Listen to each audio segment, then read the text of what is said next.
भारतीय गैस भंडार देखकर दुनिया हुई हैरान। यूरोप में गैस का अकाल।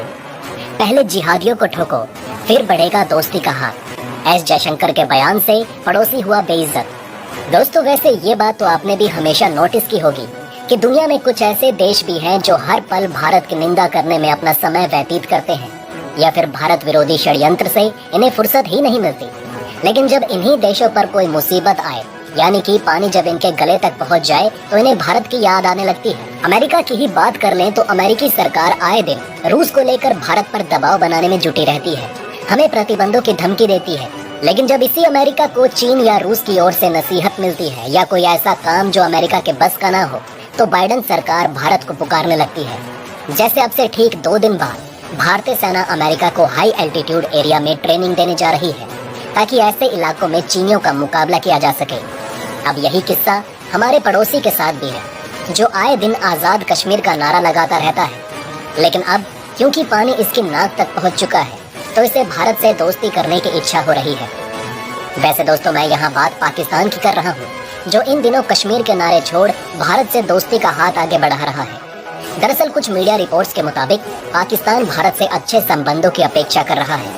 पाकिस्तान के वजीर आलम शहबाज शरीफ ने अपने एक बयान में समानता, न्याय और आपसी सम्मान के सिद्धांतों का हवाला देते हुए कहा कि आज के समय युद्ध कोई हल नहीं, ना ही आपस में मतभेद रखकर हम कश्मीर मुद्दे को सुलझा सकते हैं। बीती सरकार के कार्यकाल में जो हुआ सो हुआ, लेकिन आज पाकिस्तान भारत से दोस्ती का हाथ आगे बढ़ाना चाहता है। 70 साल बाद एक नए रिश्ते को स्थापित करना चाहता है, और एक अच्छे पड़ोसी होने के नाते भारत को भी हमारी बात मान लेनी चाहिए।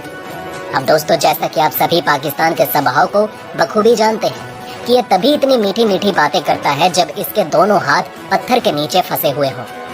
पाकिस्तान के सिर हमेशा एटम बम ही सवार रहता है। खैर दोस्तों, हमारी ही तरह भारत सरकार भी पाकिस्तान के मगरमच्छ के आंसुओं से रूबरू है। तभी तो भारत के विदेश विभाग ने भी पाकिस्तान को ऐसा जवाब दिया जिसे सुनकर शहबाज शरीफ कभी भी भारत के आगे ऐसी नौटंकी नहीं करेंगे। दरअसल विदेश मंत्री एस जयशंकर के मुताबिक हिंदुस्तान भी पाकिस्तान के साथ अच्छे संबंध चाहता है। एक पड़ोसी होने के नाते हम भी आपके साथ बहुत कुछ करना चाहते हैं। लेकिन आप ही बताइए, क्या अच्छे पड़ोसी कभी आतंकवादी गतिविधियों को अंजाम दे सकते हैं? जयशंकर साहब के मुताबिक भारत के कई सारे देशों के साथ रणनीतिक, व्यापारिक और सैन्य संबंध हैं, लेकिन इनमें से कोई भी देश भारत पर हमला नहीं करता, न ही भारत विरोधी गतिविधियों को अंजाम देता है। लेकिन आपके बारे में ऐसा कह नहीं सकते, क्योंकि अब तक भारत में जितने भी आत्मघाती हमले हुए, हमारे जितने भी जवान वीर गति को प्राप्त हुए, उसके पीछे आपके ही जिहादी थे। और एक अच्छा पड़ोसी कभी आतंकवाद नहीं फैलाता। इसलिए आप भारत से अच्छे संबंध चाहते हो तो पहले उन जिहादियों को ठोको, उनके लॉन्च पैड तबाह करो, जो भारत पाकिस्तान के बीच विद्रोह का कारण बने हैं। देखा जाए तो जयशंकर साहब के इस जवाब के बदले पाकिस्तानी सरकार की ओर से अभी तक कोई भी जवाब देखने को नहीं मिला, जिससे साफ पता चलता है कि पाकिस्तान कभी भी सुधर नहीं सकता। वहीं दोस्तों, दूसरी तरफ जैसे कि आप स्क्रीन पर देख सकते हैं, अलग अलग मीडिया सोर्स ने खबर दी है कि भारत के अंदर LNG गैस का गलट हो चुका है। मतलब कि इतनी ज्यादा गैस हो चुकी है कि रखने की जगह ही नहीं मिल रही। और भारत सरकार के सामने सबसे बड़ी मुसीबत ये है कि आने वाले हफ्तों में हमें और भी ज्यादा शिपमेंट मिलने वाली है LNG गैस की। उसे हम कहाँ रखेंगे? ये एक बड़ी मुसीबत है।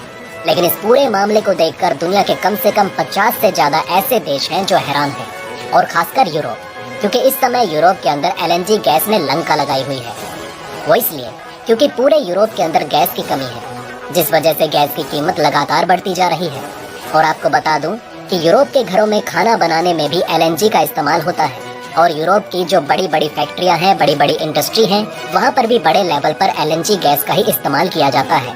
और इतना ही नहीं, यूरोप के अंदर तो बिजली भी गैस से ही बनाई जाती है। इससे आप समझ सकते हैं कि पूरे यूरोप में LNG का कितने बड़े पैमाने पर इस्तेमाल किया जाता है।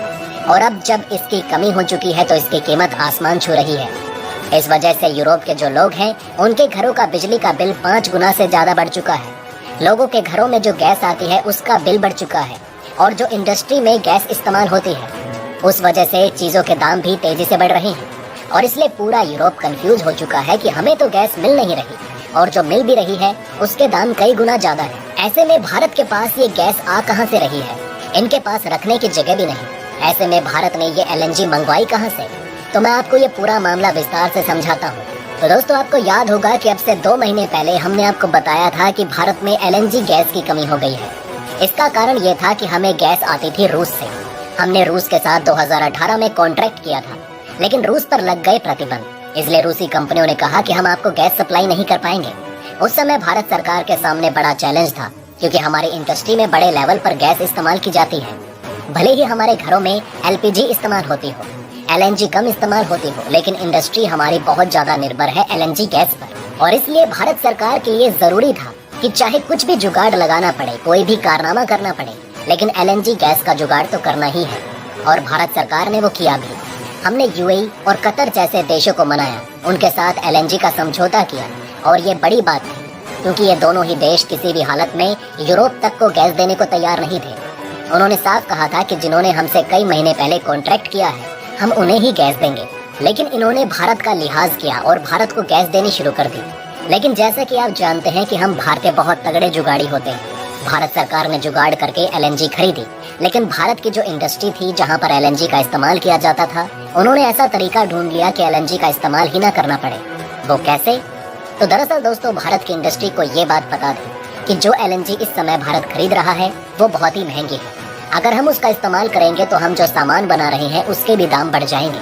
ऐसे में इन्हें कोई ऐसा तरीका ढूंढना था, ऐसा जुगाड़ लगाना था कि एलएनजी पूरे तरीके से हटा दी जाए। और उन्होंने कर दिखाया। इन्होंने अब एलएनजी की जगह कोयले का इस्तेमाल शुरू कर दिया। कई तरह के ऑयल प्रोडक्ट हैं, उनका इस्तेमाल शुरू कर दिया और उसके सहारे फिलहाल अपनी इंडस्ट्री को आगे बढ़ा रहे हैं और बहुत सस्ते में प्रोडक्ट बना रहे हैं। लेकिन अब आपका सवाल होगा कि चलो, हमारा इंडस्ट्री का तो काम हो गया, अब हमारी फैक्ट्री बंद नहीं होगी, लोगों की नौकरियां नहीं जाएंगी, लेकिन सरकार का तो नुकसान हो गया। तो दोस्तों निश्चिंत रहिए, कोई नुकसान नहीं हुआ है। भारत इस एलएनजी को स्टोर करके रखेगा।